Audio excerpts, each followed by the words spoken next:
Kemudian masalah kullu bid'atin ini ringan, masalah yang tidak perlu dipanjangkan itu kan, yang biasanya orang yang qasirul faham ya, jangan ribut, jangan ikut-ikutan sama orang yang suka meributkan. Kullu bid'atin adalah semua bid'ah adalah dhalalah. Jelas kenapa? Semua bid'ah adalah sesat. Cuman yang dimaksud bid'ah itu apa sih? Yang dimaksud bid'ah oleh Rasul itu apa? Ada dalam bab usul fikih ada tahqiqul manat sama tankihul manat. Yang dimaksud bid'ah itu apa sih yang diinginkan Nabi? Siapa yang tahu keinginan Nabi? Apa yang dimaksud bid'ah itu? Apakah semua yang baru? Itu bid'ah menurut bahasa. Kita perlu bid'ah menurut syar'i itu apa sih? Maka para ulama selalu membuat sebuah definisi. Definisi itu bid'ah apa? Bid'ah itu bukan semua yang tidak pernah dilakukan Nabi itu adalah bid'ah syariah, bukan. Jadi ada definisi, maka ulama faham, cerdas membuat definisi bid'ah. Jadi kalau bid'ah lughawiyah itu terbagi 5. Bid'ah menurut bahasa, sesuatu yang baru, ini ada hukumnya yang wajib, ada hukumnya yang sunnah, ada hukumnya yang makruh, ada hukumnya yang haram, ada hukumnya yang mubah. Bid'ah lughawiyah, bid'ah menurut bahasa, hal yang baru. Tapi kalau bid'ah syariah, bid'ah menurut syariat, kullu dhalalah, semuanya adalah sesat. Lah bid'ah syar'i itu gimana? Ada definisinya. Maka yang berani mengatakan ini bid'ah, tahlilan bid'ah, tawasul bid'ah, tanyakan definisi bid'ah menurut ente apa. Paling bisa ngomong semua yang tidak pernah dilakukan Nabi Muhammad adalah bid'ah. Jangan enak. Ente naik mobil. Lah itu kan yang dimaksud urusan agama, bukan urusan dunia. Mana Nabi ngomong dunia? Coba Nabi ngomong urusan akhirat kok. Kan kullu bid'atin, tidak kullu bid'atin fid dunya atau fil akhirat, tidak ada. Dari mana itu bedakan antara dunia dan akhirat? Perlu definisi. Di sini ada belasan definisi. Dan definisi yang ada bukan definisi yang sering diumbar oleh orang yang pengen membid'ahkan orang lain dengan kalimat yang sederhana. Semua yang tidak pernah dilakukan Nabi adalah bid'ah. Enggak pernah. Itu bukan definisi itu. Itu reka-reka. Makanya di dalam menjelaskan sesuatu perlu kembali kepada takrif. Apa kata ulama tentang bid'ah yang dimaksud oleh Rasulullah? Saya tidak ngerti. Tapi saya tanya ke ulama, ulama apa kata mereka? Ulama menjelaskan, jadi yang dimaksud bid'ah yang dikatakan dhalalah itu adalah bid'ah ini. Kalau bid'ah menurut bahasa jelas. Ibnu Hajar al-Asqalani mengatakan ada bid'ah yang sunnah. Sesuatu yang baru, lihat pengumpulan mushaf Sayyidina Utsman zaman Sayyidina Utsman bin Affan. Pembuatan kantor pada zaman Sayyidina Umar bin Khattab. Apalagi tarawih Sayyidina Umar adalah secara bahasa adalah bid'ah. Nikmatil bid'atu hadhihi, sampai Sayyidina Umar mengatakan sebaik bid'ah adalah ini, sebaik-baik bid'ah. Loh, kok ada sebaik-baik bid'ah?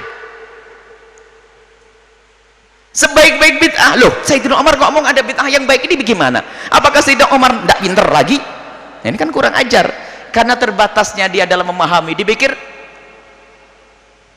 nggak bisa dibedakan antara bid'ah menurut bahasa dan bid'ah. Sayyidina Umar nikmatil bid'atu, bid'ah secara bahasa, sesuatu hal yang baru yang menarik, ya ini loh, bukan bid'ah syariah.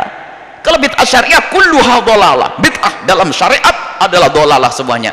Lalu bagaimana bid'ah syariah itu? Ulama berbeda pendapat dalam definisi, tapi mirip-mirip semuanya. Di antaranya adalah misalnya thariqatun fid dini, salah satu. Kasih 2 definisi, harus punya. Thariqatun fid dini, cara beragama, bukan cara bercocok tanam, bukan ya. Cara beragama, lihat. Nah, ini definisi. Thariqatun fid dini mukhtara'atun, yang dibuat-buat. Cara beragama yang dibuat-buat. Tudhahi syariat, yang menandingi sesuatu yang ada di dalam syariat. Yuqsadu bisuluki 'alaiha, dengan maksud melakukan itu semua. Al-mubalaghatu fi ta'abbudi, berlebihan dalam beragama. Contoh, subuh, salat subuh, pagi-pagi lagi seger, salat subuh kok cuma 2 rakaat, saya tambah deh, nambah 2. Nah, membuat sesuatu dalam agama yang menyerupai dalam agama, bentuknya sholat. tujuannya berlebihan. Apa? Saya kuat, perlu tambah lagi kalau sholat yang keenam. Itu bid'ah yang sesat. Akan tapi jika ada orang melakukan thariq mukhtara'atun, mengada-ada itu adalah apa? Tidak bisa dikembalikan kepada Al-Quran dan hadis. Tapi kalau bisa dikembalikan kepada Al-Quran dan hadis Nabi, bukan bid'ah lagi, karena bukan mukhtara'atun. Mukhtara'atun itu adalah mengada-ada, dari tidak ada diadakan. Tapi kalau bisa dikembalikan, kalau dikembalikan kepada Nabi bisa. Contoh zikir bareng dan tidak bareng, oh ini bid'ah. Oh itu ada zikir bid'ah, masih bila guna? No, Nabi nyuruh berzikir kok, dan Nabi tidak membatasi antara bareng-bareng dan sendirian. Kenapa kok zikir jamaah jadi haram sekarang? Tidak pernah dilakukan Nabi. Nabi menyuruh berzikir, Nabi nyuruh membaca solawat. Apakah ada batasan Nabi mengatakan bersolawatlah kau sendiri-sendiri? Ada gitu? Tidak ada. Ulama-ulama kita punya zikir keras bid'ah. Dulu mengeraskan zikir adalah bid'ah, dan terang-terangan membuat tulisan. Dia lupa Imam Bukhari rahimahullahu ta'ala. Coba dangkalnya mereka menilai bid'ah. Imam Bukhari rahimahullahu ta'ala meriwayatkan dalam Sahih Bukhari bahwasanya inna raf'as sauti, sesungguhnya mengangkat suara bidzikri dalam berzikir, idzan sarafu minal maktubati, kalau mereka selesai melakukan sholat, kana fi ahdin Nabi sallallahu alaihi wasallam, ada pada zaman Nabi sallallahu alaihi wasallam. Imam Bukhari mau dikatakan bid'ah? Nah ini terus gimana? Seenaknya, karena tidak ada Nabi pernah ngajari semacam ini. Ente hidup pada zaman Nabi. Jadi begitu mudahnya mereka mengatakan bid'ah. Itu ternyata pemecah belah umat. Subhanallah, umat Islam dari masa ke masa dengan mudahnya, dengan sederhananya ibadah yasinan kok jadi bid'ah, waqi'an bid'ah, qul huwallahu bid'ah, akhirnya sinetronan saja gitu nanti.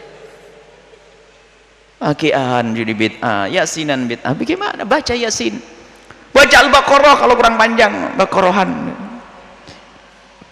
Tidak ada mengkhususkan ayat. Ada Nabi mengkhususkan dalam Fadailul Quran, bab Fadail Quran. Imam Bukhari meriwayatkan diperkenankan mengkhususkan Quran. Salah satu istri Nabi mengkhususkan ayat, dibaca berulang-ulang sampai berkali-kali, sehingga diceritakan ada salah satu sahabat Nabi yang mau datang ke rumah istri Nabi, mendengar istri Nabi membaca, pergi ke pasar, balik lagi, itu ayat yang dibaca diulang-ulang. Loh, berarti istri Nabi ahli bid'ah dong.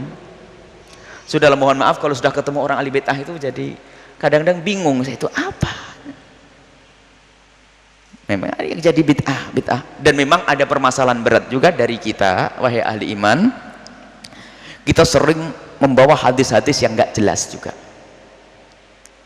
Tidak hati-hati kita dalam menukil hadis, sehingga dari sinilah akan dihantam oleh mereka.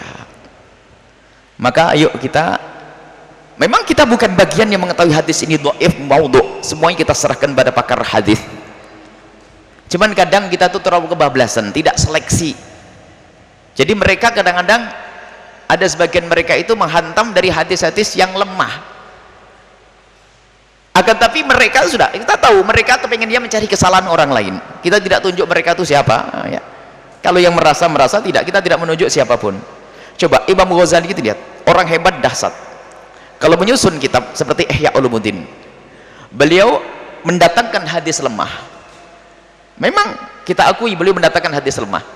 Cuman kapan didatangkan oleh Imam Ghazali hadis lemah itu? Hadis lemah itu istisyad untuk menambah.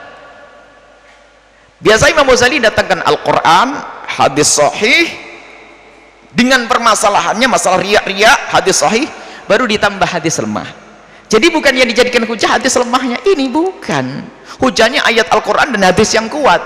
Cuman orang yang punya niat busuk merendahkan Ghazali, dan hadis lemah itu pun ternyata tidak disepakati.